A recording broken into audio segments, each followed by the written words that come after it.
Au vu du contexte qu'on a connu en 2023, le marché de la logistique s'est plutôt bien comporté.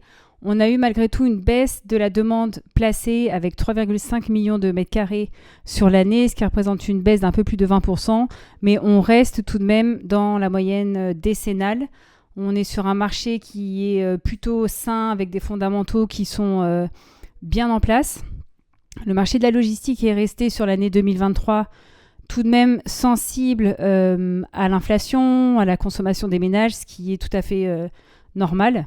Mais il a été aussi malgré tout porté par les souhaits de réindustrialisation, par les problèmes de supply chain mondiaux qu'on rencontre avec un besoin de réimporter et restocker des matières vraiment particulièrement sensibles et à valeur ajoutée sur le territoire national.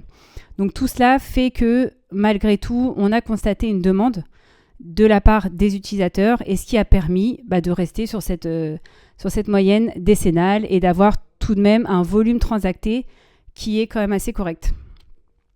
En termes d'offres, on a une offre qui reste inégalement répartie sur le territoire national, avec de l'offre qui réapparaît au nord de l'Île-de-France, donc ça c'est plutôt bien. Dans le nord de la France, toujours. Par contre, on a des secteurs géographiques comme par exemple Lyon, Marseille, qui sont très critiques en termes de taux de vacances et avec du coup des offres qui sont peu disponibles.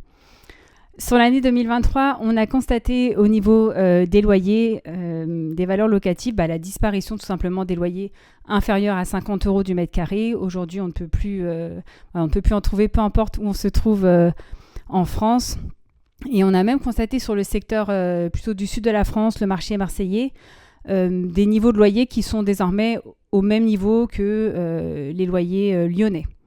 Donc ça, ça a été une nouveauté sur l'année 2023.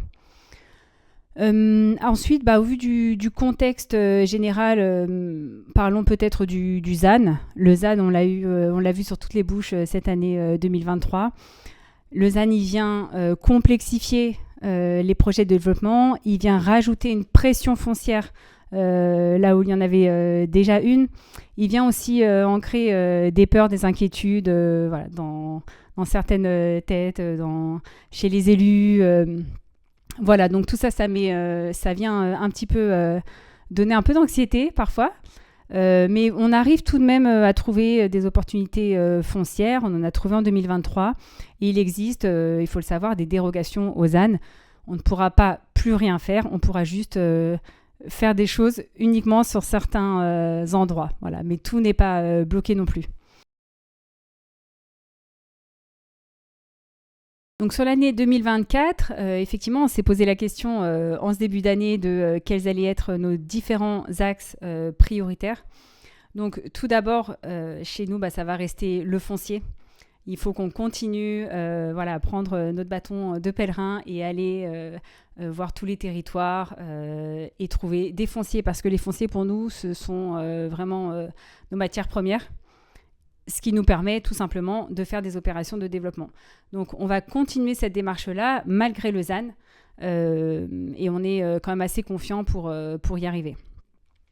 Également, notre second axe stratégique, ça va être de poursuivre les partenariats avec nos clients en cours. C'est-à-dire que nous avons un certain nombre de clients pour qui on a fait des opérations de développement et avec lesquels on va avoir du business récurrent et qui vont nous solliciter pour faire de nouvelles opérations de développement directement. Donc ça, pour nous, c'est vraiment prioritaire.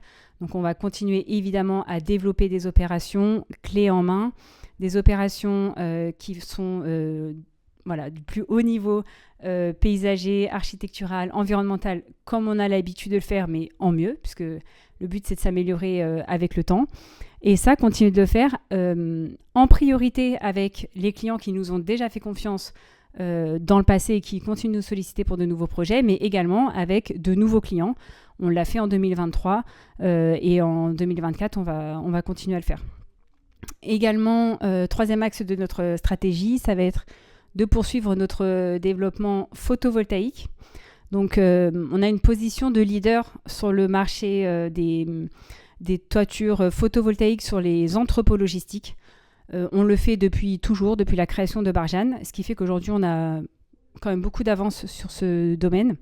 Et donc, on va continuer à le faire en toiture et également en ombrière sur nos projets pour avoir des projets immobiliers qui soient également producteurs d'énergie renouvelable. Ça, c'est très important pour nous. Pour l'année 2024 et avec le contexte qu'on vient d'évoquer ensemble, nos ambitions de croissance, ça va être de faire mieux que 2023. On veut quand même faire plus. On pense qu'on a les moyens pour. Donc, dans ce contexte un petit peu particulier, on va tout d'abord s'attacher à saisir les opportunités qui vont se présenter à nous, parce qu'on sait que dans ces temps-là, il y en a beaucoup. Et il faut justement être présent, savoir être réactif et saisir les opportunités qu'on nous présente. On va également continuer à faire un maximum de développement. Donc, on travaille beaucoup là-dessus, sur préparer nos projets en amont, préparer des permis de construire, préparer des dossiers CPE pour proposer à nos clients des bâtiments prêts à construire. Et on est vraiment staffé pour, on a une équipe complète. Voilà. Donc sur ce volet-là, c'est vraiment le développement, pour nous, c'est une priorité. Et enfin, sur cette année 2024, on va s'attacher non seulement à développer des projets logistiques, mais aussi à aller sur des projets industriels, développer des bâtiments de messagerie, développer aussi des bâtiments d'activité. Voilà, tout ce qui touche à l'immobilier d'entreprise, on ne fera pas de bureau, on ne fera pas de commerce, mais en revanche, on veut diversifier nos activités et être présent là où il y a besoin de nous.